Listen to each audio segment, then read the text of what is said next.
Good morning, guys. Very quick little update. So from December restock, from the whole batch that I organized together, this coat, vintage, beautiful leather coat, is the only thing that hasn't sold yet. And every time I would go to restock, I would look at it, and while it was hanging on the hanger, it would just be a little bit like off. There was something going wrong with shoulder pads, and I already brought a needle and a thread, and I stitched the shoulder pads into the place just a little bit, thinking that will help.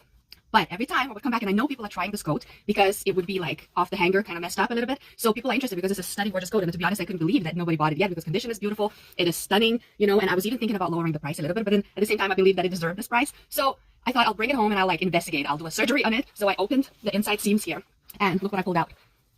These are falling apart. You know, the entire coat, that's a real leather. And all the fabrics are so good quality, but this was completely falling apart and disintegrating. This is a complete like a synthetic fabric. So even when I hooked a thread here, it just ripped out because it is just really bad quality. And normally, if it was for my own clothing, I take these out immediately because I really feel like the shoulder pads are very impractical little creatures that, you know, again, it depends on the person's preference and taste, but I don't like big shoulder pads. Not because I don't think it looks bad, I just feel it's very uncomfortable.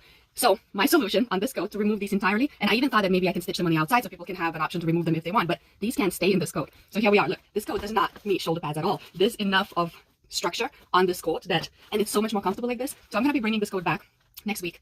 And we'll see if it gets sold now, because I imagine that when people are going to take it to try it, they'll put it on and they won't feel anything awkward and weird happening here, because the shoulder pads were like sliding in awkward positions and they were like out here, not even here. So it was like really not working. So I'm very excited about this little thing that I did, because these do not need to be in this coat. If they were perfect condition, I wouldn't have touched them, but there was definitely something off. All right, that's all.